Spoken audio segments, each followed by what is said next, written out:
الحمد للہ رب العالمین والصلاة والسلام علی اشرف الانبیاء والمرسلین نبینا محمد وعلی آلہ واصحابہ اجمعین اما بعد قال اللہ تعالی اعوذ باللہ من الشیطان الرجیم من حمزہ ونفخہ ونفثہ ان اول بیت وضع للناس للذی ببکۃ مبارکا وہدی للعالمین عن ابی ہریرہ رضی اللہ عنہ قال قال رسول اللہ صلی اللہ علیہ وسلم احب البلاد الى اللہ مساجدها وابغض البلاد الى اللہ اسواقها رواہ البخاری ومسلم او کما قال علیہ الصلاۃ والسلام۔ عمر آباد کی مسجد ہدیٰ میں اس وقت ہم یہاں جمع ہیں۔ قابل ذکر مرد بھی ہیں، خواتین بھی ہیں۔ اللہ سے ہماری دعا ہے اللہ تعالی ہماری اس مجلس کو قبول فرمائے۔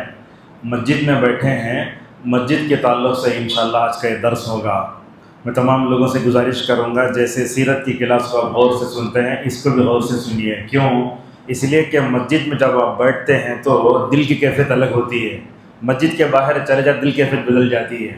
تو آج کے اس درس میں ہم آپ کے سامنے یہ بتائیں گے کہ اللہ تعالیٰ نے مسجدوں کو بنانے کا کام کس سے لیا ہے، اللہ اکبر، مسجد کا اثر کیسے ہوتا ہے ہمارے اذہان و قلوب پر۔ رسول اللہ صلی اللہ علیہ وسلم کے زمانے میں مسجد کیا کیا کام کرتی تھی، آج مسجد سے ہم قریب ہیں تو ہماری زندگی میں کیا تبدیلی لاتی ہے، اور ہم مسجدوں سے دور کیوں ہیں، انشاءاللہ آج کے درس میں ہم آپ کے سامنے اظہار خیال کریں گے۔ تو ہمارے درس کا عنوان ہے مومن کی تربیت میں مساجد کا کردار۔ سب سے پہلے میں نے آپ کے سامنے سورہ آل عمران کی ایک آیت پڑھی۔ اللہ تعالیٰ فرماتا ہے ان اول بیت وضع للناس، اللہ تعالیٰ کے ارشاد کا جو ہے ترجمہ یہ ہے، بے شک سب سے پہلا گھر جو لوگوں کی عبادت کے لیے بنا گیا وہ مکے میں ہے۔ مشہور شاعر علامہ محمد اقبال رحمۃ اللہ علیہ اس کی ترجمانی کرتے ہوئے یوں کہتے ہیں، دنیا کے بت قدوں میں پہلا وہ گھر خدا کا، ہم اس کے پاسباں ہیں وہ پاسباں ہمارا۔ تو یہ مسجدیں جو ہوتی ہیں اللہ تبارک و تعالیٰ کی پسندیدہ جگہ ہیں۔ جیسے کہ میں نے آپ کے سامنے ایک حدیث پڑھی، آج اس حدیث کے الٹی ہے ہماری زندگی۔ صحابی رسول حضرت ابو ہریرہ رضی اللہ تعالیٰ عنہ فرماتے ہیں کہ جناب محمد رسول اللہ صلی اللہ علیہ وسلم نے فرمایا، اللہ کو پوری زمین میں سب سے زیادہ پسندیدہ اگر کوئی محبوب جگہ ہے تو مسجد ہے، اور اس کے بعد کہا اللہ تعالیٰ کو سب سے ناپسندیدہ اگر کوئی جگہ ہے تو بازار ہے۔ ہمارے زندگی کو ٹٹولیے، اپنے دلوں کا جائزہ لیجئے، ہمیں جتنے محبت مارکیٹ سے ہے مسجد سے ہوتی نہیں۔ آج ہم زیادہ سے زیادہ وقت مارکیٹ میں گزارنے کو ترجیح دیتے ہیں، مسجد میں آ گئے تو کب باہر بھاگیں گے کہ یہ ہمارے دلوں کا حال ہے۔ تو اگر ہم اللہ کے محبوب بندے بننا چاہتے ہیں ہمیں مسجدوں سے محبت کرنا ہوگا۔ اگر ہم اللہ تعالیٰ کے مقرب بندے بننا چاہتے ہیں مسجدوں سے اپنے تعلق کو استوار کرنا ہوگا۔ اگر ہم مسجدوں سے اپنے تعلق کو نہیں رکھتے ہیں، جاتے ہیں مارکیٹ میں وہاں گھنٹے گھنٹے رہنے کو ترجیح دیتے ہیں، تو کہیں اپنے ایمان کا ہمیں جائزہ لینا چاہیے۔ معزز حاضرین، حضرات و خواتین، مسجد کسے بولتے؟ سجدہ کرنے کی جگہ۔ یہ اللہ تبارک و تعالیٰ کو بہت پسند ہے۔ آپ دیکھتے ہیں مسجد میں جب آتے ہیں نا، آپ یہ مت سمجھیے آپ آتے 10 منٹ رہتے چلے جاتے، صرف آپ کے جسم پر اثر ہوتا تو سمجھو ہم منافق ہیں۔ مسجد میں داخل ہوئے ہمارے دل پر، ہمارے ذہن پر، ہمارے خون پر، ہمارے گوشت پوش پر، ہڈیوں پر بھی مسجد کا پورا اثر ہونا چاہیے۔ علامہ ابن القیم رحمہ اللہ نے بڑے پتے کی بات بتائی، کہا مومن جب نماز پڑھتا ہے تو اس کا جسم بھی جھکتا ہے، دل بھی جھکتا ہے۔ اگر منافق جب نماز پڑھتا ہے تو اس کا جسم صرف جھکتا ہے، دل نہیں جھکتا۔ آج یہی ہمارے مومنین کی جو ہے ہماری صفت ہے۔ ہم آتے ہیں مسجد میں جسم کے طور پر جھک جاتے ہیں مگر ہمارا دل نہیں جھکتا، لہٰذا مسجدوں کا دلوں پر بہت بڑا اثر ہوتا ہے۔ مسجد کو آپ ایک تربیت گاہ سمجھیے۔ کیسے؟ اللہ تبارک و تعالیٰ نے ان مسجدوں کی تعمیر کا کام کس سے لیا؟ آج کل ہم دیکھتے ہیں مسجد تعمیر کرنا بولے تو کوئی ہندو جو ہے مستری آتا بن کو چلے جاتا، ویسا نہیں تھا۔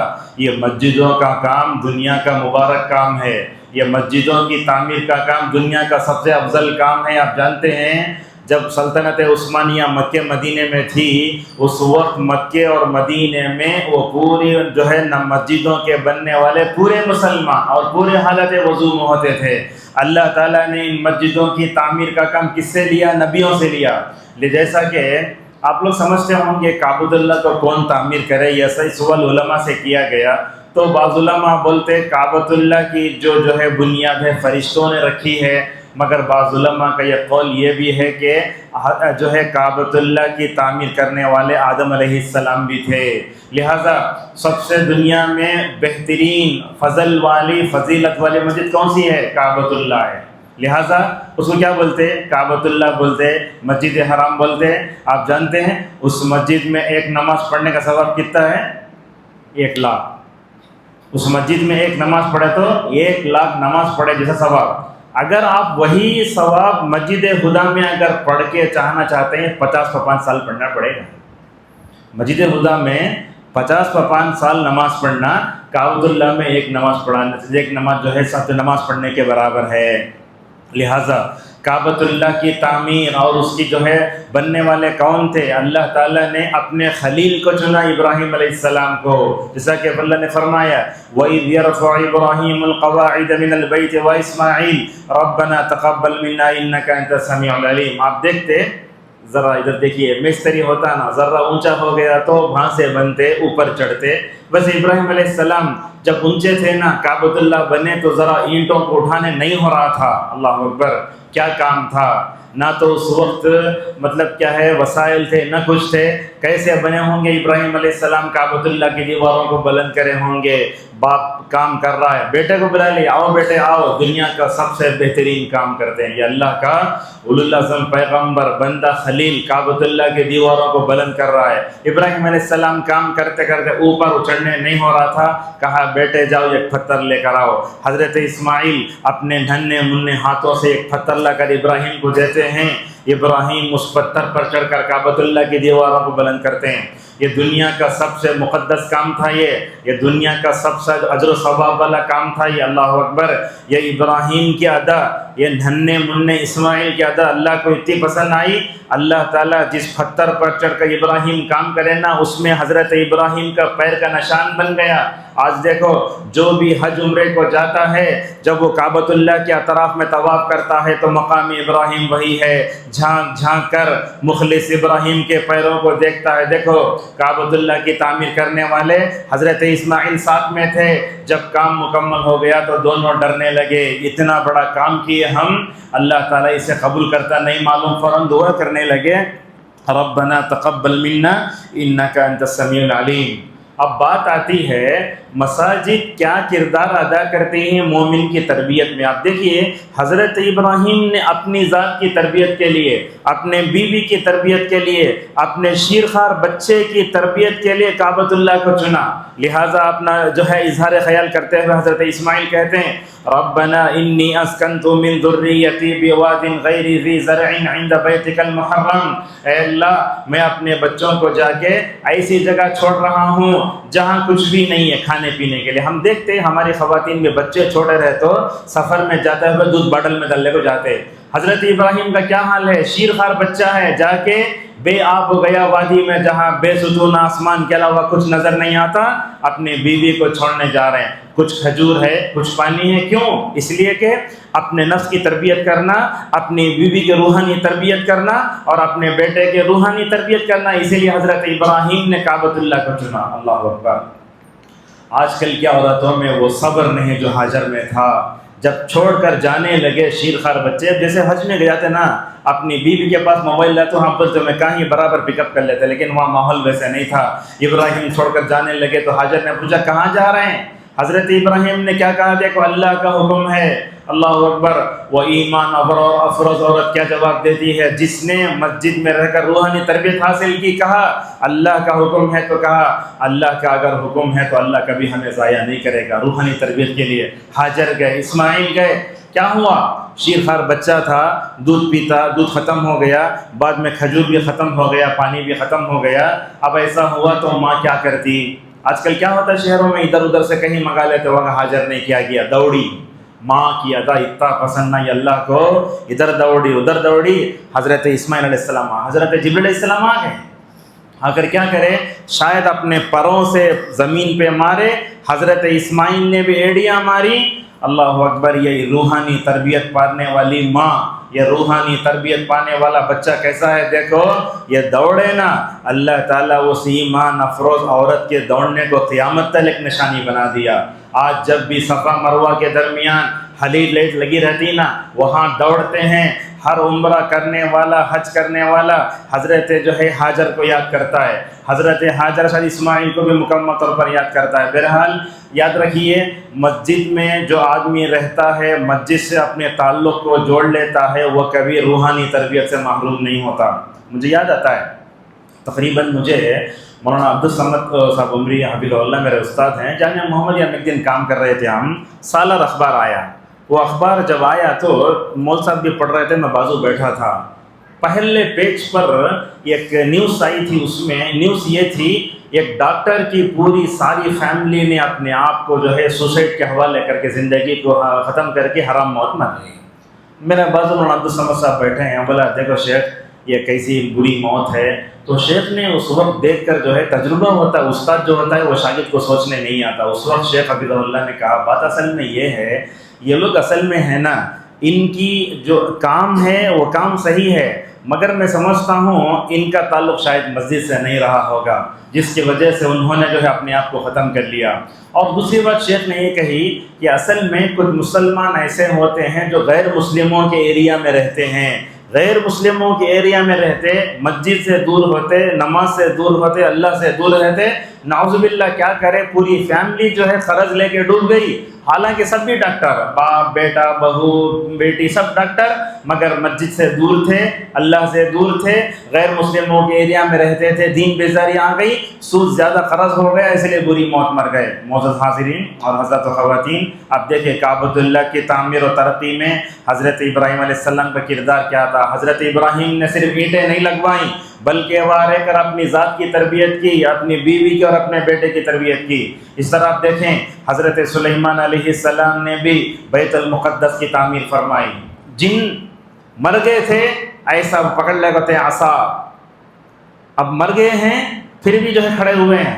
اللہ تعالیٰ سورہ سبا میں فرماتا ہے جب ان کی لاٹھی کو دیمک کھائی نہ تب گر گئے، تو تب جنات کو معلوم ہوا سلیمان کا انتقال ہو چکا ہے۔ تو حضرت ابراہیم علیہ السلام کعبۃ اللہ کی دیواروں کو بلند کرنے والے، حضرت سلیمان علیہ السلام جو ہے بیت المقدس کو تعمیر کرنے والے، رسول اللہ صلی اللہ علیہ وسلم نے فرمایا حضرت سلیمان جب بیت المقدس کی تعمیر سے فارغ ہوئے تو اللہ سے دعا کرے، اس میں دعا یہ تھی جو بھی بندہ وہاں جا کر نماز پڑھتا ہے تو اسے 250 نمازوں کا ثواب ہے۔ سمجھ گئے آپ؟ کعبۃ اللہ میں نماز پڑھے تو 1,00,000 نمازوں کا ثواب، مسجد نبوی میں نماز پڑھے تو 1,000 نمازوں کا ثواب، بیت المقدس میں نماز پڑھے تو مسجد اقصی میں 250 نمازوں کا ثواب۔ اور آپ نے یہ بھی فرمایا جو بندہ بیت المقدس میں نماز پڑھتا ہے گناہوں سے ویسے پاک ہوتا ہے گویا اس کی ماں نے ابھی اس کو جنا ہے۔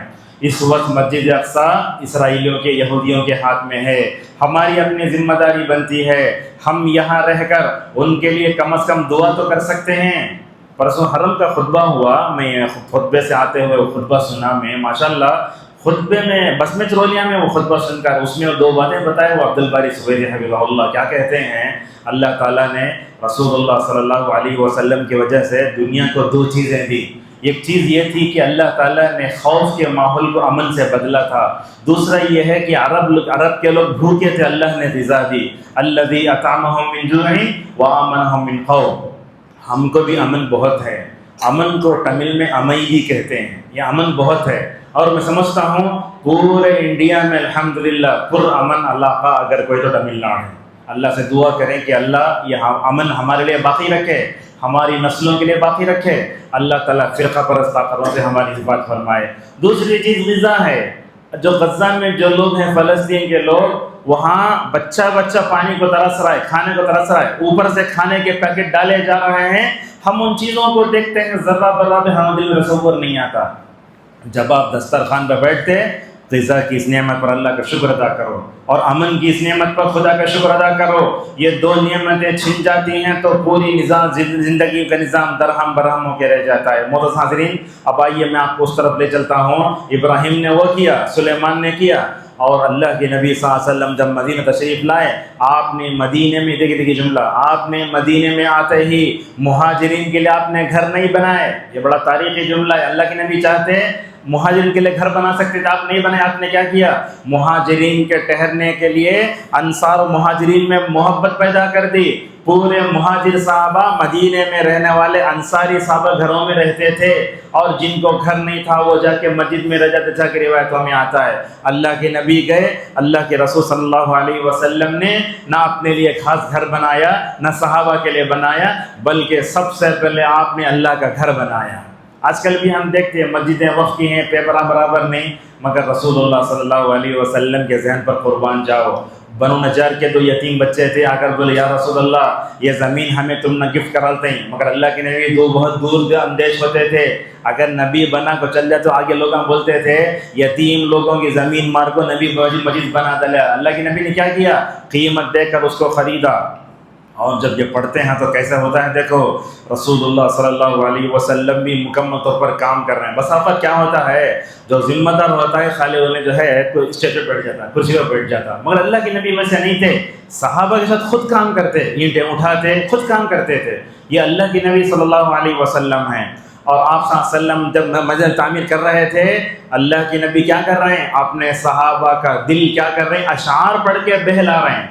اس موقع پر رسول اکرم صلی اللہ علیہ وسلم جو اشعار پڑھے وہ اشعار یہ ہیں: اللہم ان الاجر اجر الاخرہ فرحم الانصار والمہاجرہ۔ اے اللہ اجر تو آخرت میں ہے۔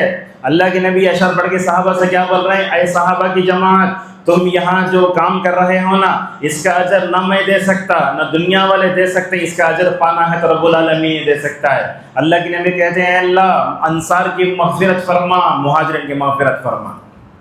صحابہ کا جذبہ دیکھو کیا ہے، ہر ایک صحابی ایک ایک اینٹ اٹھائے ہوئے ہیں۔ حضرت عمار رضی اللہ عنہ کو دیکھا 2 اینٹ اٹھائے۔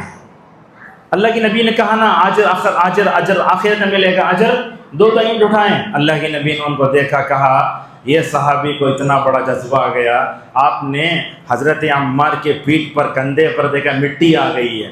رسول اللہ صلی اللہ علیہ وسلم نے اپنے جو ہے ہاتھ سے اس مٹی کو پاک کیا، اور عمار کی اس محنت پر آپ کو رحم آ گیا۔ آپ نے فرمایا الا تحمل لبنة لبنة كما يحمل اصحابك، اے عمار جیسے تمہارے دوست صحابہ کرام ایک ایک اینٹ اٹھائے نا، تم بھی ایک ایک اینٹ اٹھاتے کتنا اچھا ہوتا، مگر 2 اینٹ کیوں اٹھائیں؟ تو اس موقع پر حضرت عمار رضی اللہ عنہ نے کہا انی ارید اجر الاخرہ، اے اللہ کے رسول میں کیا کرتا ہوں؟ آخرت میں اجر چاہتا ہوں۔ اور مسجد بنی بھی کیسے؟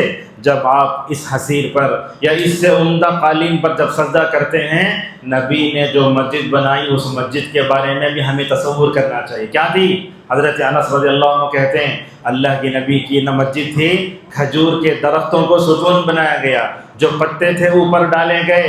اللہ اکبر، جب سجدہ کرنے کا وقت آتا تو صحابہ کرام جا کے اللہ کے رسول بولتے یا رسول اللہ یہ گرم ریت ہے، اس میں ہمیں سر رکھنے نہیں ہو رہا۔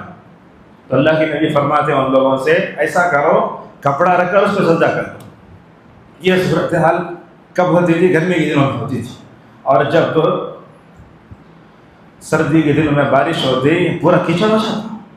ہمارے پاس دیکھتے ہیں بارش ہوئی تو باہر ہوتی، اندر کتنی اچھی مسجد ملی ہے، مگر رسول اللہ صلی اللہ علیہ وسلم کے مسجد میں جو سجدے میں لذت ہوتی تھی وہ سجدوں کی لذت سے آج ہم محروم ہیں۔ آج ہم سجدہ کرتے مگر اللہ سے دور ہیں، مگر وہ کیچڑ میں گرم پتھروں میں سجدہ کر کے صحابہ اللہ تبارک و تعالیٰ سے قریب ہو جاتے تھے۔ معزز حاضرین، بتانا یہ ہے رسول اللہ صلی اللہ علیہ وسلم نے جو مسجد بنائی وہ مسجد صرف عبادت کا کام نہیں کرتی۔ آج کل ہوتا کیا ہے، مسجد جیسے ہی ختم ہوئی مسجد بند کراتے ہیں، بلکہ مؤذن صاحب کھڑے رہتے داروغے کے سکا 10 منٹ میں فینا بند، دروازہ بند، چلے جاؤ۔ باہر کا حصہ بھی کھلا نہیں رکھتے، کوئی بیت الخلا بھی کھلا نہیں رکھتے۔ افسوس کی بات ہے آج کل تو لوگ ایسا آتے ہیں مسجد کو سب پیشاب کرنے کے لیے آتے ہیں، مسجد کو آتے ضرورت کے لیے، نماز بھی نہیں پڑھتے. بعض لوگ دیکھے ہوں گے یہ صورتحال میں نے حیدرآباد میں دیکھی ہے، نماز چل رہی ہے، مسلمان ہے، اللہ پر ایمان رکھتا ہے، نماز پر فرض ہے، آتا ہے بیت الخلاء میں اپنی ضرورت پر کے نعوذ باللہ باہر جاتا ہے. اللہ کے رسول صلی اللہ علیہ وسلم نے مسجد نبوی سے کیا کیا کام کیا. آپ نے وہاں سے علم پھیلایا، آپ نے عبادت کا ذوق و شوق پیدا کیا، آپ نے وہاں بیٹھ کر امت کے مسائل حل فرمائے. آپ صلی اللہ علیہ وسلم نے مسجد کو ہسپتال کے طور پر بھی مکمل طور پر جو ہے کیا استعمال فرمایا. حضرت سعد رضی اللہ عنہ جنگ خندق میں تیر لگی، آپ نے ان کے لیے خیمہ لگایا. اللہ کے نبی بار بار جا کر بولتے اے اللہ شجاعت کو سفر شیشہ سے جو ہے سعد رضی اللہ عنہ کو شفا دے دے. اسی مسجد میں جنگی مشق بھی ہوتی تھی. یا خواتین بھی ہیں، یہ واقعہ غور سے سنیں. عید کا دن ہے، اللہ کے نبی اپنی بیوی عائشہ رضی اللہ عنہا کے دل کو بہلانا چاہتے ہیں تو بولتے یا رسول اللہ مسجد نبوی میں حبشہ کے جو لوگ جنگی مشق کرنا ذرا دکھاؤ آپ مجھے. اللہ کے نبی اپنی بیوی کا دل بہلانے کے لیے کھڑے ہو گئے. عائشہ پیچھے آ کر کھڑی ہو گئیں. کہتی عائشہ رضی اللہ عنہا رسول اللہ کے کندھے پر میری ٹھڈی لگ رہی تھی، جھاک جھاک کر دیکھ رہی تھی. اللہ کے نبی عید کے دن اپنی بیوی کا دل بہلانے کے مسجد میں کھڑے ہوئے ہیں. بار بار پوچھتے عائشہ دل بہل گیا کیا؟ عائشہ بولتی نہیں، دیکھو اللہ کے رسول صلی اللہ علیہ وسلم اپنے جو ہے بیویوں کا دل بھی مکمل طور بہلاتے تھے. اور وہی مسجدیں تھیں جو فقیروں کا مسکن بھی تھی. آج مسجد میں ذرا آ کو سو گیا تو کیا کہتے لوگ اٹھک بھگالتے. اور حرم وغیرہ میں نہیں سو سکتے آپ مکے میں، لیکن مدینے میں سو سکتے ہیں. مکے میں سو تو فوراً پولیس آ جاتی، لیکن مسجد میں سو سکتے کیا؟ سو سکتے. حضرت عبداللہ ابن عمر رضی اللہ عنہما سوتے تھے تو کیا ہوتا تھا؟ یہ فقیروں کا مسکن ہے یہ. بلکہ مسجد نبوی میں اصحاب صفہ کے نام کے کچھ لوگ تھے جن کے پاس نہ کھانا ہوتا، نہ پینا ہوتا، نہ پہننے کا جگہ ہوتا. اگر آپ ان کے واقعات سنا گئے تو ہچکیوں میں آ جائیں گے ہم لوگ. کیسا ہوتا تھا؟ جب سجدہ کرتے تو شرمگاہیں نظر آتی تھی. حضرت ابو رضی اللہ تعالیٰ عنہ فرماتے ہیں کبھی کبھی تو فخر و فاقے سے میری حالت ایسی ہو جاتی میں رسول اللہ صلی اللہ علیہ وسلم کا جو کمرہ ہے اور ان کے ممبر کے درمیان میں حالت بے ہوشی میں رہتا. کیوں؟ کھانے کے لیے کچھ بھی نہیں ہے. لوگ ابو ہریرہ کو لات مارتے چلے جاتے، بولتے ابو ہریرہ جو ہے کیا ہے، سو گیا ہے، حالانکہ وہ بے ہوشی کی وجہ سے پڑا ہوا ہے. کیا ہوتا تھا؟ وہ لوگ بھوکے ہوتے، جا کے رسول اللہ سے بولتے یا رسول اللہ کھانے کے لیے کچھ بھی نہیں. تو اللہ کے نبی ان فقراء صحابہ کو لے جا کے کسی گھر میں کھانا کھلاتے تھے. رسول اللہ صلی اللہ علیہ وسلم نے مسجد کو دعوت کے لیے بھی استعمال فرمایا. آج کہاں ہے ہماری مساجد سے کوسے دعوت کا کام ہوتا ہے، بس خطبہ ہوتا، درس ہوتا، وہ دعوت نہیں ہے. غیر مسلموں کو بھی مسجد سے دعوت دی جا سکتی ہے. دیکھیے 2-3 واقعات آپ کے سامنے بتاتا ہوں. بنو حنیفہ قبیلے کا سردار تھا حضرت سمامہ بن عثمان رضی اللہ عنہ. سردار VIP بولتے نا ویسے قسم کا. اللہ کے نبی صلی اللہ علیہ وسلم نے ان کو لا کے مسجد کے ستون سے باندھ کر رکھا، کہا یہ قبیلے کا سردار ہے، اس کو تکلیف مت دو.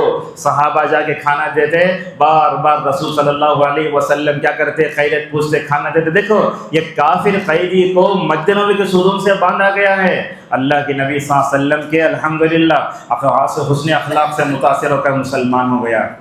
مجھے یاد آتا ہے سورہ آل عمران کی شروع کی 80 آیتیں نجران کی عیسائی وقت کے بارے میں اتری ہیں. عیسائی اللہ کے نبی کے پاس بحث کرنے آئے. تمہیں کیا بولتے سو عیسیٰ علیہ السلام اللہ کے بندے اور رسول ہیں، ہمیں بولتے عیسیٰ خدا ہیں. اللہ تعالیٰ بولتا ہے کبھی میں کبھی ہم دو ہو گئے نا. اللہ کے نبی سے بحث کرنے کے لیے آئے. رسول صلی اللہ علیہ وسلم نے نجران کے عیسائی وقت کو کئی جو ہے دنوں تک الحمدللہ مسجد میں جو رو کے رکھا. کتنے لوگ تھے سن لیجئے، 60 لوگ تھے. 14 شریف قسم کے 3 لیڈر تھے. جب رسول اللہ صلی اللہ علیہ وسلم نے ان کی مہمان نوازی کی، ان کو توحید پر مکمل طور پر ابھارا. اس طریقے سے آپ دیکھتے ہیں یہ صحابہ کی جماعت جو پیدا ہوئی کہاں سے پیدا ہوئی؟ یہ مسجد نبوی صلی اللہ علیہ وسلم کی یونیورسٹی کے پہلے فارغین تھے صحابہ اکرام. ایک طرف دیکھیے آپ کیسے الحمدللہ اللہ کے رسول صلی اللہ علیہ وسلم کے زمانے میں مسجد نبوی میں مرد بھی تربیت پاتے، خواتین بھی تربیت پاتی، بوڑھے تربیت پاتے، بچے تربیت پاتے، سب حاضر ہوتے تھے. اچھا ٹھیک ہے، میرا جو عنوان ہے یہ مومن کی تربیت میں مسجد کا کردار. ایک مومن پر سب سے پہلے مسجد کا جو اثر ہوتا ہے وہ ایمانی تربیت کا اثر ہے.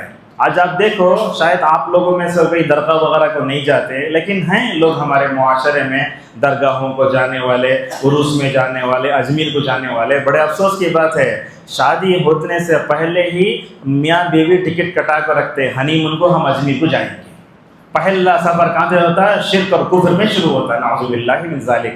حالانکہ کیا کرنا، جیسے ہی وہ لوگ جو ہے شادی ہوئی، اگر دونوں عمرے کو گئے تو ماشاءاللہ زندگی میں توحید آئے گی۔ لہٰذا سب سے پہلے مسجد کا جو اثر ہوتا ہے وہ ایمانی تربیت ہے۔ آج ہم عقیدے میں کمزور کیوں؟ اس لیے کہ ہم مسجد سے دور ہیں۔ اللہ نے فرمایا انما یعمر مساجد اللہ من آمن باللہ والیوم الآخر، اللہ نے کہا وان المساجد للہ۔ اور یہ بات سنیے، اللہ کی نبی مکے میں کتنے سال تھے؟ 13 سال تھے۔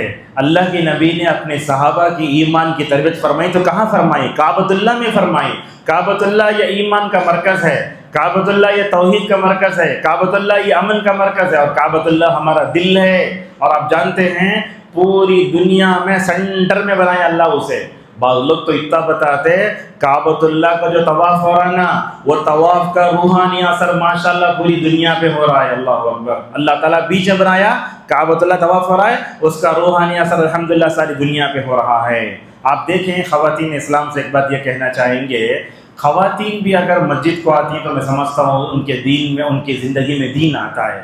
مختلف طبقات میں دیکھیں کہ وہاں عورتوں کو روک دیا جاتا ہے۔ ہوتا کیا، عورت کو آپ مسجد سے روکے درگاہ کو جاتی، عورت کو آپ مسجد سے روکے سپر مارکیٹ جاتی، عورت کو آپ مسجد سے روکے مارکیٹ جاتی ہے، تو کیا ہوتا ہے؟ دین نکل جاتا ہے۔ لہٰذا آپ دیکھیں، اللہ اکبر، یہ کیا مثال ہے۔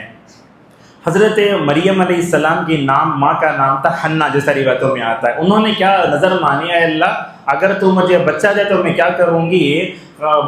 بیت المقدس کے لیے وقف کر دوں گی۔ پیٹ میں بچہ ہے، ماں کی نیت ہی کیا ہے، دیکھو بچہ پیدا ہوا تو بیت المقدس کی خدمت کے لیے وقف کر دوں گی۔ اللہ کے فیصلے بڑے عجیب ہوتے ہیں۔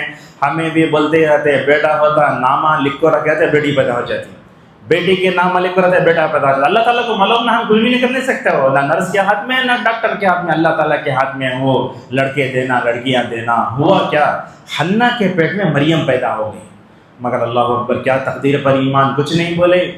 اب ہمارے عورتوں کا حال بھی ہوتا، لڑکی ہو گئی تو کئی کو ہوتا ہے کہ لڑکیاں، لڑکے زیادہ ہو گئے تو کئی کو لڑکے زیادہ ہوتے ہیں۔ تو ایمان کیسا ہے دیکھو، بولنے لگی واللہ اعلم بما وضعت، میں نے جو بچہ جانا اس کے بارے میں اللہ جانتا۔ اور ایک جملہ کہا وَلَيْسَ الذَّكَرُ كَالْأُنثَىٰ، میل فیمیل کی طرح نہیں ہے، اب بات حقیقت ہے۔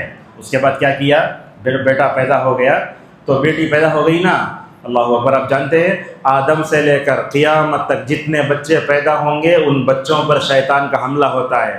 ہم لوگ کیا سمجھتے ہیں، بچہ پیدا ہوا تو نرس کو ڈاکٹر کو دیکھ کر ہوتا سمجھ جاتے، شیطان انگلی کرتا اسے۔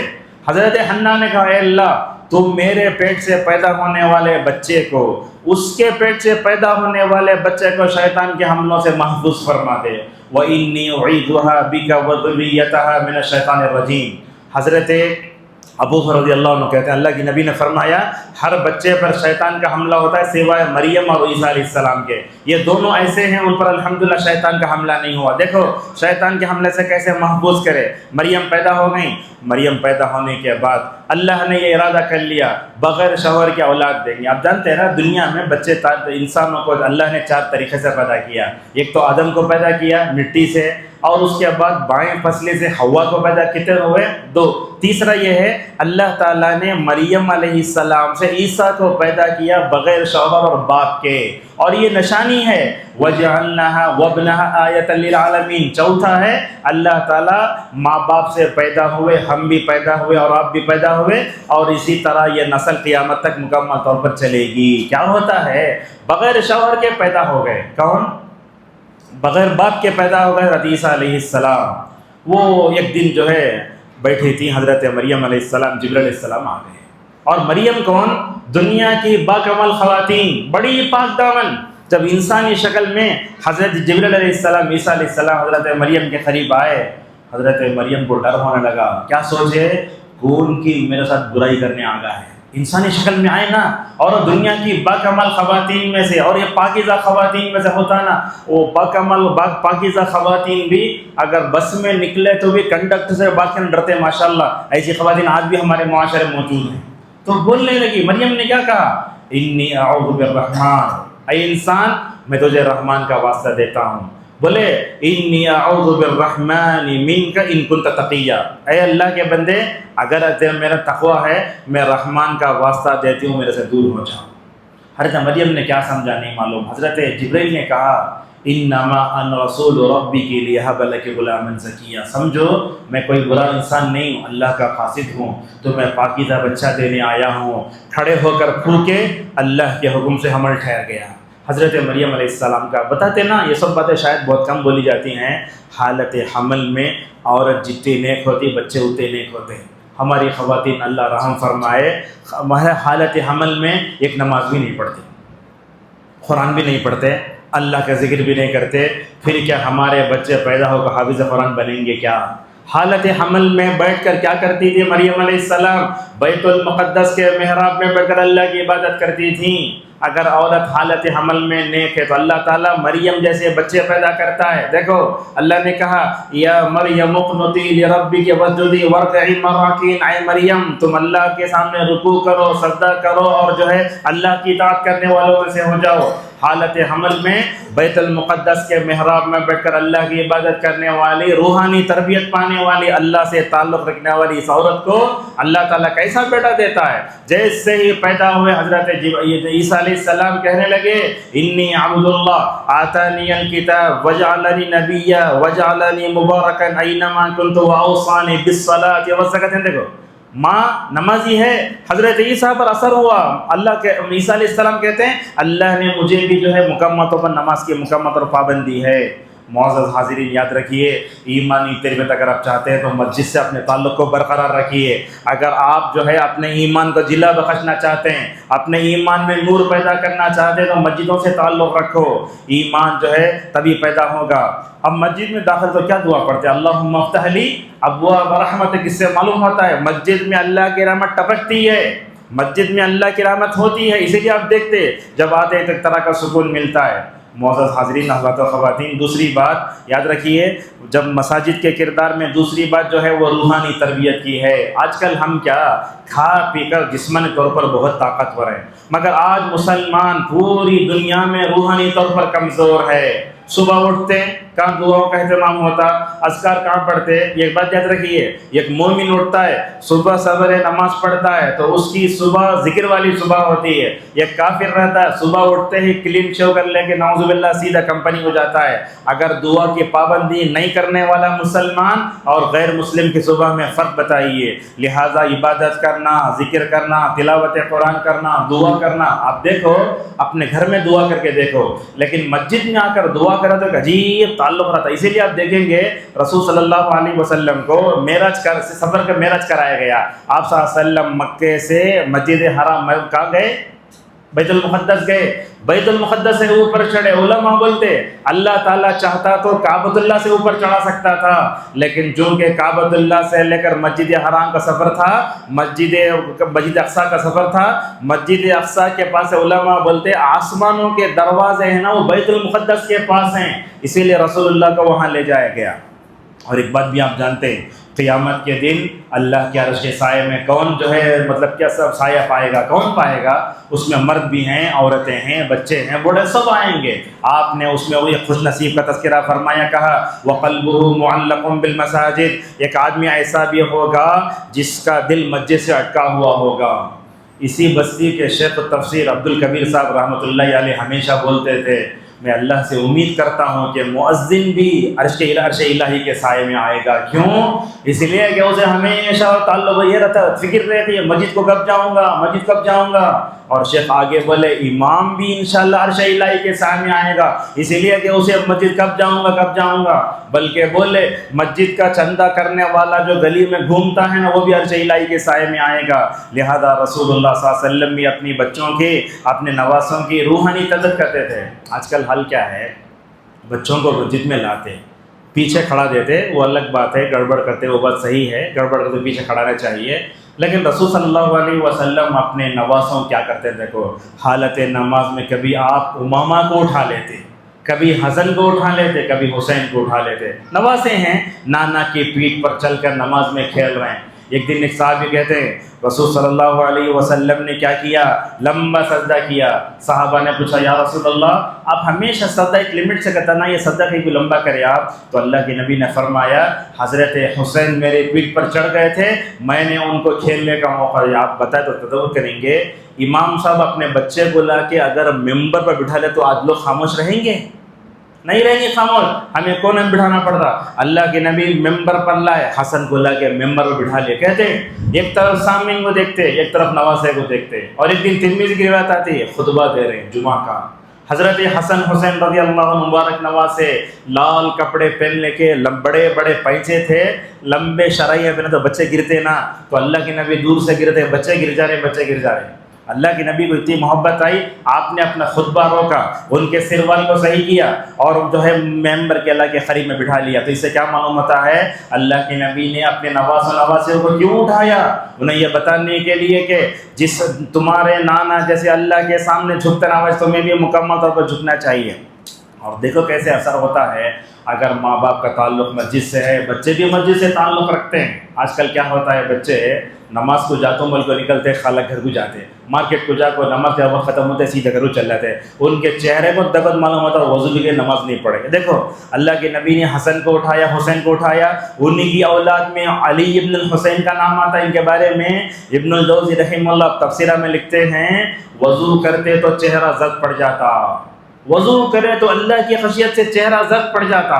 ہمیں نماز پڑھتے بھی نہیں ہوتا ہو، ہمارے اسلاف کیسے تھے؟ پوچھتے کیوں آپ وضو کرتے ہی چہرے پر ایک طرح کی زردی آ گئی ہے؟ تو بولتے ہیں لوگوں تمہیں معلوم نہیں کہ میں کس ذات کے سامنے کھڑنے جا رہا ہوں۔ تو یہ کیا؟ یہ اللہ کے نبی نے حسن حسین کو جو اٹھایا نا، ان کی اولاد پر وہ اثر ہوا ہے۔ اب میں آپ کے سامنے اسلاف کیسے اپنے مسجدوں سے تعلق کچھ مثالیں آپ کے سامنے انشاءاللہ ایک 10 منٹ میں اپنی بات کو سمیٹ لیتے ہیں۔ رسول صلی اللہ علیہ وسلم بھی، صحابہ صحابیات بھی مسجد کو ہمیشہ آتے تھے۔ یہ خواتین ہیں، ان سے کہنا چاہوں گا ام ہشام بنت حارث بن نعمان رضی اللہ عنہ، صحیح مسلم میں حدیث ہے 873، وہ کہتی ہیں میں خطبے میں شریک ہوتی تھی، اللہ کے نبی کے زبانی سورہ قاف سن کر میں نے پورا یاد کر لیا۔ آج خواتین مسجد کو آتی ہے الحمدللہ، باتیں اللہ کو بیٹھے رہتے، کپڑوں کے بارے میں پوچھتے، مہندی کے بارے میں پوچھتے، کئی باتیں دیکھے کانلیس کپڑا ایسا ہوتے رہتا، تراویح میں سب دیکھتے ہیں ہم لوگ۔ لیکن یہ دیکھو کیسے ام ہشام پورا کتنا توجہ سے سنی ہوں گی، اللہ کے نبی سورہ قاف پڑھے تو پورا سورہ قاف یاد کر لیا تھا۔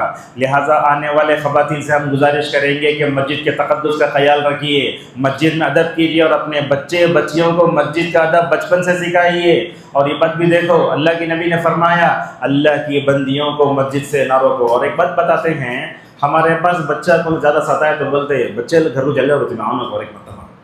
ہاں ویسا نہیں ہے، اللہ کے نبی نے کیا کیا دیکھو، بچوں کی تربیت کی خاطر آپ نے یہ نہیں کہا کہ عورتیں نہیں آنا، بلکہ آپ نے کیا کیا، مجھے تو یہ دل بولتا ہے کہ میں نماز کو لمبی کروں مگر کبھی بچہ روتا ہے۔ نبی رحمت کا دل کیسا ہے، میں نماز مکمل لمبی قرات کرنا چاہتا ہوں مگر ایسا ہوتا ہے وہ ماں کو تکلیف ہوتی ہے لمبی قرات کی وجہ سے بچہ رو رہا ہے، اسی لیے میں اس عورت پہ اس ماں کے اوپر رحم کھاتے ہوئے اپنی قرات کو مختصر کر سکتا ہوں۔ اللہ کے نبی چاہتے تو یہ فرماتے کس کا بچہ رویا کہ صبح سے نہیں آنا، مگر آپ نے روحانی تربیت کی خاطر ماں کو بھی برداشت کیا، بچوں کو بھی مکمل طور پر آپ نے برداشت فرمایا۔ اللہ اکبر، کیا کیا تھے ہمارے اسلاف۔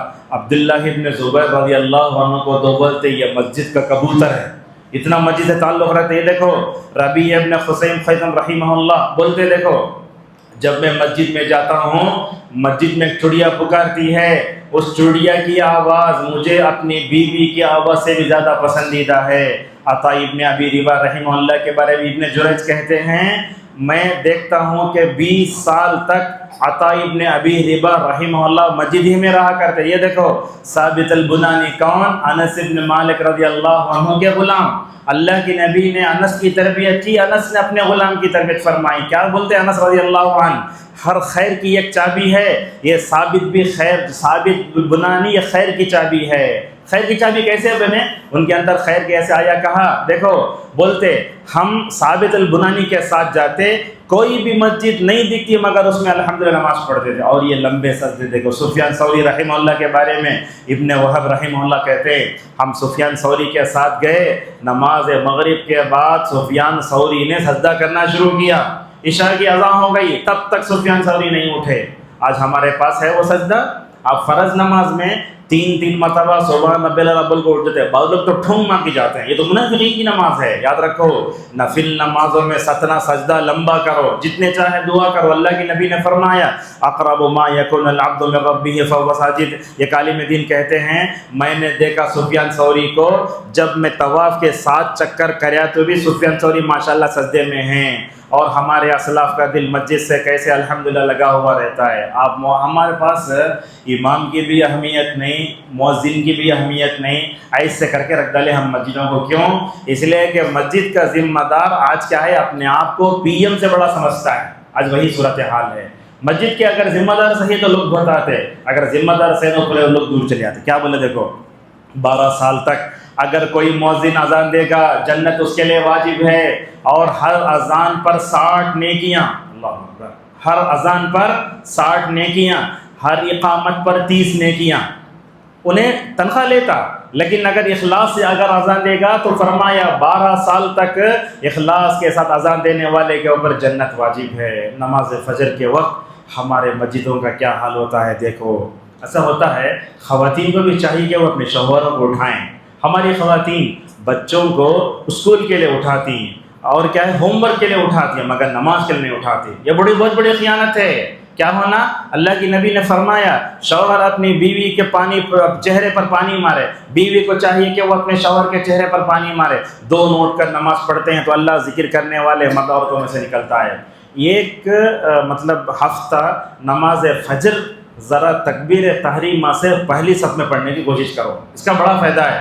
جو بندہ 40 دن تک الحمدللہ پوری نمازیں پڑھتا ہے، اللہ تعالیٰ اس کے بارے میں 2 خوشخبریاں دیتا ہے۔ ایک تو منافقین کی فہرست سے نکال لیتا ہے، دوسرا اس کے اوپر جہنم حرام ہو جاتے۔ سعید ابن مسیب رحمہ اللہ کے بارے تابعین میں سے وہ کہتے ہیں دیکھو میں نے 30 یا 40 سال تک، بولتے ہیں کون بولتے ہیں؟ سعید ابن مسیب جو حضرت ابو رضی اللہ عنہ کے رشتے میں پڑھتے ہیں، کہتے ہیں 30 سے 40 سال تک میں نے نماز فجر پہلی صف میں پڑھی، اور میں نے امام کے علاوہ کسی کی پیٹھ نہیں دیکھی۔ اللہ اکبر۔ ان کا یہ حال ہے۔ جب ان کا حال یہ ہو رہا تھا، کبھی کبھی اپنے دل کا یہ تزکیہ کرتے، بولتے لوگوں یاد رکھو یہ سعید ابن مسیب 20 سال کا ہو چکا ہے، 80 سال کا ہو چکا ہے، مگر ابھی بھی عورتوں کے بارے میں اس پر جو ہے تکیہ نہیں کرنا چاہیے۔ بچوں کی تربیت کے لیے مائیں بھی کرتی ہیں، لہٰذا ہم یہاں آنے والے خواتین سے گزارش کریں گے اپنے بچوں کو نماز فجر کے لیے اٹھا، خصوصاً یہ بڑی انقلابی نماز ہوتی ہے۔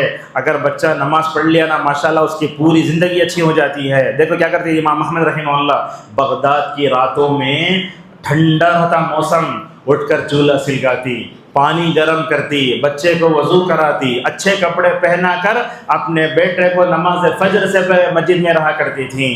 کیا یہ ہمارے اور والد کر سکتے کیا؟ اور صبح میں اٹھ کر اپنے جو ہے اللہ سے دعائیں کرنے سے ہمارے بچے ہمارے آنکھوں کی ٹھنڈک بن جاتے ہیں۔ ہمارے معاشرے میں ہے نا بچے باتش نہیں مانتے، بد دعا کرتے لوگ۔ کیا کرنا؟ بچوں کے اندر تابع داری پیدا کرنا۔ کیا کرنا؟ نماز فجر میں تہجد سے پہلے اپنے بچوں اللہ دعا کرو، اے اللہ تو نے ہمارے گودوں کو اولاد سے بھر دیا، اے اللہ تو نے اسماعیل اور اسحاق جیسا تابع دار بھی بنا دیا۔ اور اس کے بعد دیکھو دعا کیسے قبول نہیں ہوتی، اور یہیں سے ایمان کا نور ہی ملتا ہے۔ جیسے آپ جانتے ہیں نا ہمارا موبائل اگر چارج کرنا ہے تو کہاں لگاتے؟ گھر میں لگاتے۔ ویسے ایمان کی اگر بیٹری چارج کرنا ہے تو مسجد کو آنا۔ اس کی دلیل کیا ہے؟ اللہ نے فرمایا اللہ نور السماوات والارض، اللہ زمین و آسمان کا نور ہے۔ وہی کہتا ہے، کیا کہتا ہے؟ فی بیوت اذن اللہ۔ اور مسجد کو جاتے ہوئے داخل ہوتے دعا بھی پڑھنا ہے۔ ہم لوگ کیا کرتے ہیں؟ اللہم افتح ابواب رحمتک اللہم انی اسألک، تھوڑا چھوڑتے ہیں وہ دعا آج سے یاد کر لو۔ یہ بسم اللہ والصلاۃ والسلام علی رسول اللہ اللہم اغفر لی ذنوبی اللہم افتح لی ابواب رحمتک، یہ پوری دعا ہے۔ نکلنے سے پہلے کیا پڑھنا؟ بسم اللہ والصلاۃ والسلام علی رسول اللہ اللہم اغفر لی ذنوبی اللہم انی اسألک من فضلک۔ یہاں تک کہ ہمیں معلوم ہے صحیح کتاب میں دعائی اللہم اعصمنی من الشیطان الرجیم، یہاں دیکھو اے اللہ شیطان سے تو بچا لے، ہم رحمان کا بندہ بن کر مسجد میں گئے، روحانی تربیت ہوتی رہی، بندہ اللہ سے بولتا اے اللہ میں تیرا بندہ بن کر رہا نا، میں باہر جاؤں تو بھی تیرا بندہ بن کر رہوں، میں شیطان کے حملوں سے ہماری حفاظت فرما۔ اور یہ مسجد کو آتے جاتے دعا پڑھو اللہم اجعل فی قلبی نورا، یہ سب چیزیں۔ اور اب بتاتا ہوں آپ کو ایک بات، مسجد میں رمضان میں مسجد میں ہوتے نا، اعتکاف کرتے نا، الحمدللہ ہمارے کیسے روحانی تربیت ہوتی ہے، ہمارے دل بدل جاتے، ہمارے زندگی میں انقلاب آ جاتا۔ یہ رمضان اور رمضان کے تک ہمارے جو مسجد سے تعلق رہتا الحمدللہ زندگی میں آتا۔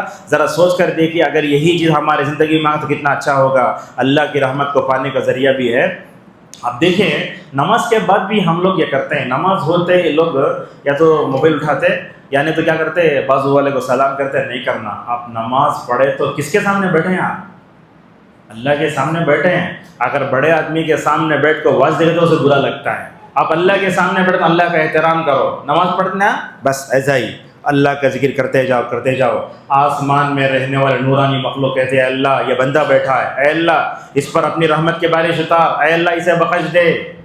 جدے میں بڑے عالم صالح فوزان حفظہ اللہ، ان کے بازو میں فجر کی نماز پڑھا میں، مجھے کون بول گیا انہیں معلوم نہیں، بڑے عالم دین وہ، میں دیکھتا ہوں نہ دائیں مڑ رہے ہیں نہ بائیں مڑ رہے ہیں، ماشاءاللہ کیا ذکر کرتے جا رہے ہیں۔ بعد میں جھانک کر دیکھا تو صالح فوزان حفظہ اللہ ہیں۔ لہٰذا ہم جو ہے مسجد میں فرشتوں کی دعائیں ہوتی ہیں اس کو یاد رکھیں۔ اور ایک بات بھی دیکھو، مسجد سے جو بندہ تعلق رکھ لیتا نا، تعلق رکھتا، اس کے بارے میں کتنی خوشخبری رسول اللہ نے سنائی، فرشتہ کو تلاش کرتے رہتے، کہاں ہے بندہ، کہاں ہے بندہ، کہاں ہے بندہ، آپس میں فرشتے بہت بات کرتے کہتے ہیں شاید وہ بیمار ہے، وہ فرشتے ماشاءاللہ صحیح حدیث کی روشنی میں عیادت کرنے اس کے گھر کو جاتے ہیں۔ تو فرشتے نورانی مخلوق آپ کو ہمیں مسجد میں تلاش کرنا بولے تو یہ مسجد سے اپنے تعلق کو مضبوط کرنے کی طرح ہی ہے۔ اور یاد رکھو مسجد ہدایت کا مرکز ہیں۔ طفیل بن عمرو سے رضی اللہ عنہ کو آپ جانتے ہیں نا، کان میں روئی رکھ لے کا ہے، اللہ کے نبی کا قرآن نہیں سننا میں ہدایت نہیں پانا۔ قرآن کے اندر ایسی طاقت ہے، انہیں روئی کو سب نکال پھینک ڈالتا ہوں۔ ہوا کیا، قریب ہو رہے مکہ کھینچ رہا ہے، قرآن کھینچ رہا ہے، نبی کی شخصیت کھینچ رہی ہے۔ طفیل بن عمرو دوسی نے کہا میں روئی کو رکھ لے کو کیا کروں، میں اللہ کی نبی سے بڑھ کر دنیا میں کون قرآن اچھا پڑھ سکتا ہے۔ طفیل نے کیا ہوا، روئی نکالی، کپڑے نکالے، وہ کیا ہوا، وہ کان کے کان سے حق پہنچا، یہاں تک الحمدللہ مسلمان ہو گئے۔ لہذا کیا معلوم ہوتا ہے، حضرت طفیل بن عمرو دوسی رضی اللہ عنہ کی زندگی میں جو ہے یہ قرآن اور آپ کی تلاوت اور مسجد حرام کے ہدایت کا ذریعہ بنا۔ اور ایک بات بھی ہے، ہم نوجوانوں کی تربیت کے لیے بہت پروگرام کرتے ہیں، بہت آسان طریقہ ہے۔ اگر آپ نوجوانوں کو ہدایت یافتہ بنانا چاہتے ہیں، ان کو مسجد سے جوڑو۔ ہمارے نوجوان کیا کرتے ہیں، گپ شپ ادھر ادھر بیٹھے رہتے ہیں، کلبوں میں، خانہ خانے میں، ہوٹلوں میں۔ لہٰذا مسجدوں سے عورتوں کو جوڑو، بچوں کو جوڑو، نوجوانوں کو جوڑو۔ غیر مسلموں کو بھی مسجد میں لا کر دعوت دی جا سکتی ہے۔ چند سال پہلے یہ غیر مسلم عورت مسجد کے اندر آ گئی ہے، اللہ اکبر، وہ ویڈیو دیکھا تو میں خود رو گیا۔ آ کر بولتی ہے اسے خوشی کے ٹھکانے نہیں، اس کے دل پر، اس کے ذہن و قلب پر ایسا اثر ہوا مسجد کا، انہیں بولتی ہے یہ جو مٹھاس ہے نا، مسجد میں آ کر جو مجھے سکون ملا زندگی میں کبھی نہیں ملا۔ لہٰذا اگر ہم غیر مسلموں کو مسجد میں لاتے ہیں تو کیا ہوگا، تعلقات مستحکم ہوں گے، روحانی اثر ہوگا، فطرت ملے گی، زندگی کا سکون ملے گا۔ اور آپ دیکھیں غیر مسلموں کو ہم کیا کرتے ہیں، رمضان میں افطار کے لیے بلاتے نا، آپ دیکھتے ایک طرف کونے میں بیٹھا رہتے، ان کے دل میں آتا شاید میں مسلمان ہوتا تو میں مسجدوں میں نماز پڑھتا۔ بلکہ میں ایک جگہ تھا تو رمضان میں افطار کے لیے غیر مسلموں کو بلایا گیا تو بیچ میں آ کے کھڑے ہو گئے۔ اب اس کے بعد وہ تاثرات پیش کر رہے ہو تو میں آپ کے سامنے پیش نہیں کرتا۔ لہٰذا یہاں کیا ہے، مکمل طور پر خزانہ ملتا ہے۔ اور آپ دیکھیں، آپ ایک بات ہے، مسجد میں غیر مسلم آ سکتا ہے کیا؟ مسجد حرام کے علاوہ دنیا کی ہر مسجد میں غیر مسلم آ سکتا ہے۔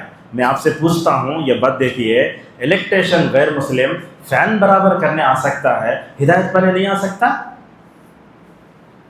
دیکھتے آپ الیکٹریشن بلاتے نا، غیر مسلم اندر سے آتا نا، آتا ہے تو ہمارا فین برابر کر سکتا، تو ہدایت کے لیے کیوں نہیں رکھ سکتے؟ لہٰذا ان کی ہدایت کے لیے بھی مکمل طور پر ہونا چاہیے۔ الحمدللہ آج دیکھتے ہیں کہ غیر مسلم حضرات مسجدوں میں آ رہے ہیں، بیٹھ رہے ہیں، خطبہ جمعہ سن رہے ہیں، اور ہر تحریک تنظیم میں مکمل طور پر دور رہی ہے۔ آج کے درس کی آخری چیز ہے، آج ہم مسجدوں سے دور کیوں، وہ بھی سن لیجئے۔ سب سے پہلے مسجدوں سے دور ہونے کا ایک سبب دنیا کی محبت۔ جو بندہ دنیا کے محبت میں گرفتار مسجد میں نہیں آ سکتا۔ دوسرا غلط دوستی، اب دیکھو نا نماز پڑھنے کے لیے نکلے، جاتے جاتے چلیں گے، نہیں چلو پانی پوری کھائیں گے، چلو مسالہ پوری کھائیں گے، چلو گڑم جائیں گے، ادھر جائیں گے، چلیے، ایسا نہیں ہونا چاہیے۔ اور اسی طریقے سے ایمان کی کمزوری، اگر ہمارا ایمان مضبوط رہے گا تو ہم آئیں گے۔ اسی لیے علامہ اقبال رحمۃ اللہ علیہ کہتے ہیں، کیا جملہ کہتے ہیں، دیکھو کیا بولتے ہیں، بولنے کا مطلب یہ ہے اگر تمہارا ایمان تم کو مسجد تک نہیں لے گیا تو تمہارا ایمان تمہیں جنت میں کیسے لے جائے گا۔ حی علی الصلاح حی الفلاح ہم سنتے ہیں نا، فوراً مکمل طور پر کیا کرنا، مسجد طرف آ جانا چاہیے۔ اور اسی طریقے سے مسجد میں نہ آنے کے اسباب میں دینی تربیت کا فقدان، اور ایک بھی ہے موبائل، یہ ہم کو مسجد سے دور کر رہا ہے۔ اب یہ اس وجہ سے ہم دیکھتے ہیں لوگ نماز میں فون لا لیتے ہیں، اب ایسا رکھ لیتے ہیں، اس کے بعد اسے سائلنٹ بھی نہیں کرتے، بہت مشکل ہوتی ہے۔ آج کل تو ہمارا حال ایسے ہے، مسجد سے کب بھاگیں، اور سب سے بڑھ کے تقوی کی کمی۔ اور اگر آپ اپنے دل میں تقوی پیدا کرنا چاہتے ہو، مسجدوں سے اپنے تعلق کو مضبوط رکھو۔ آپ نے فرمایا المسجد بیت کل تقی، دو تین چیزیں ہیں۔ ربیع ابن حسین رحمہ اللہ، ان کے ہاتھ شل ہو گئے تھے، ایسا انہوں کیا کرتے ہیں، ان کو ایسا دونوں کندھوں میں ہاتھ دے کر اٹھا کر لاتے، اور اللہ کے نبی کا یہی حال تھا۔ جب بیمار ہو گئے تھے اللہ کے نبی پردہ ہٹا کر دیکھتے، کاش یہ جماعت کی نماز میں جو صحابہ نماز پڑھے مجھے مل جاتے کتنا اچھا ہوتا۔ حضرت علی اور دوسرے لوگ آپ کندھے کو جو ہے لے کر آتے، ایک مرتبہ ابو بکر نماز پڑھانے اللہ کے نبی صلی اللہ علیہ وسلم کو یہ کندھوں کے سہارے لے کر لایا گیا مسجد میں۔ کیا ہوا، ابو بکر نماز پڑھا رہے تھے، اللہ کے نبی پیچھے آ گئے، ابو بکر پیچھے ہٹنے لگے، فرمایا ابو بکر نماز پڑھو۔ تو کیا معلوم ہوتا ہے، بیماری میں بھی رسول اللہ کو باجماعت نماز پڑھنے کی مکمل طور پر کیا ہے ان کے یہ ہے۔ اب ان کو اٹھا کر لانے والے بولتے، اللہ تعالیٰ تم نے رخصت دینا، تمہارا ہاتھ پڑ گا، پیر پڑ گا، آنے کی ضرورت کیا ہے؟ کیا بولتے، دیکھو مجھے شرم آتی ہے، ایک اذان دینے والا اذان دیتا ہے حی علی الصلاح حی علی الفلاح، میں اس کی آواز سنوں اور گھر میں رہ جاؤں تو میرے لیے مناسب نہیں۔ اور یہ ربیع ابن حسین رحمہ اللہ کو ابن مسعود رضی اللہ عنہ دیکھ کر بولتے، اگر رسول اللہ تمہیں دیکھتے تو تم سے مکمل طور پر محبت کرتے۔ اور ہمیں مساجد کو عبادت تک محدود نہیں کرنا چاہیے، بلکہ ہمیں اپنے دلوں میں بازار سے بڑھ کر ہمیں مساجد سے محبت کرنا چاہیے۔ کیا کہتے ہیں علماء، دیکھو المؤمن فی المسجد کالسمک فی الماء، جو مومن مسجد میں ہوتا نا گویا مچھلی پانی میں ہے جیسا ہے، اور جو منافق مسجد میں آ کر فوراً بھاگتو کہتا اس کا کیا ہوگا، کہا وَأَمَّا الْمُنَافِقُ فِي الْمَسْجِدِ كَالطَّيْرِ فِي الْقَفَصِ، کہا کہ جو بندہ مسجد میں آ کر بار بار بھاگنا چاہتا ہے منافق، گویا وہ پنجرے کی طرح ہے۔ تو ہمیں مسجد سے اپنے تعلق کو مضبوط کرنے کے لیے کیا کرنا چاہیے، سب سے پہلے اپنے عقیدے کو درست کرو، اللہ سے محبت پیدا کرو، باجماعت نماز کی پابندی کرو، اور جو ہے فضیلت کو پانے کی حرص اپنے اندر پیدا کرو۔ نمازیوں کے ساتھ دوستی رکھو، بے نماز دوستی رکھے نعوذ باللہ جہنم میں چلے جاؤ گے۔ اور جمعہ کو بھی لوگ دیر سے آتے ہیں، یاد رکھو جمعہ کا ثواب کتنا ہے۔ اس حدیث کو سننے کے بعد انشاءاللہ ہم میں سے کوئی بھی آدمی ممبر پر خطیب کے چڑھنے سے پہلے نہیں آئے گا، فوراً آ جائے گا۔ کیا کہا اللہ کے نبی نے، جو بندہ نہا کر غسل کر کے آتا ہے، امام کے قریب بیٹھتا ہے، کسی کو تکلیف نہیں دیتا، آپ نے فرمایا ہر قدم پر 1 سال نفل روزہ رکھنے کا ثواب ہے، اور 1 سال نفل تہجد پڑھنے کا ثواب ہے۔ ترمذی رحمۃ اللہ حدیث ذکر کرنے والے علامہ البانی کہتے ہیں اس سے بڑھ کر کوئی فضیلت کی بات نہیں ہے، لہٰذا ہمیں اسلاف کی زندگی کا مطالعہ بھی کرنا چاہیے۔ اور ایک آخری حدیث ہے، اس کو بیان کر کے اپنی بات کو ختم کر لیتے ہیں۔ اللہ تعالیٰ قیامت میں آواز لگائے گا، کہاں ہیں میرے پڑوسی، کہاں ہیں میرے پڑوسی؟ اللہ کو کوئی پڑوسی ہے کیا؟ فرشتے بولیں گے وَمَن يَنبَغِي أَن يُجَاوِرَكَ، اے اللہ کون ہے جو تیرا پڑوسی بنے گا؟ تو اس وقت اللہ تبارک و تعالیٰ فرمائے گا أَيْنَ عُمَّارُ الْمَسَاجِدِ، مسجد کو آباد کرنے والے کون ہیں؟ تو کیا معلوم ہوا، مسجد کو آباد کرنے والے، مسجد سے محبت کرنے والے، مسجد سے روحانی تربیت کرنے والے اللہ کے پڑوسی۔ اسی پر اپنی بات کو ختم کرتے ہیں، درس تھوڑا طویل ہو گیا۔ بلا اس درس کا خلاصہ یہ ہے، ہم کھاتے پیتے جسمانی تربیت کر لیتے ہیں، مگر اس دور میں امت مسلمہ روحانی طور پر کمزور ہے۔ اگر اس تربیت کو دور کرنا چاہتی ہے تو مسجد سے اپنے رشتے کو مکمل مضبوط کرو، ہمارے اندر بھی ہونا، ہمارے بچوں کے اندر بھی ہونا چاہیے۔ خواتین چونکہ باجماعت نماز پڑھنے مسجد کو نہیں آ سکتی تو اپنے گھروں میں نماز پڑھیں۔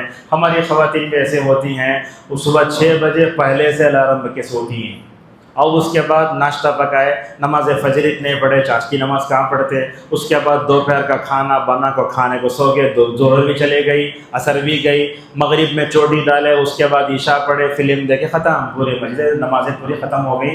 لہٰذا ہمیں مسجد سے اپنے رشتے کو مکمل طور پر جو ہے کرنے کی ضرورت ہے۔ اگر ہم متقی بننا چاہتے ہیں، اللہ کے مقرب بندے بننا چاہتے ہیں، تو مسجدوں سے اپنے تعلق کو مضبوط کرنا ہوگا۔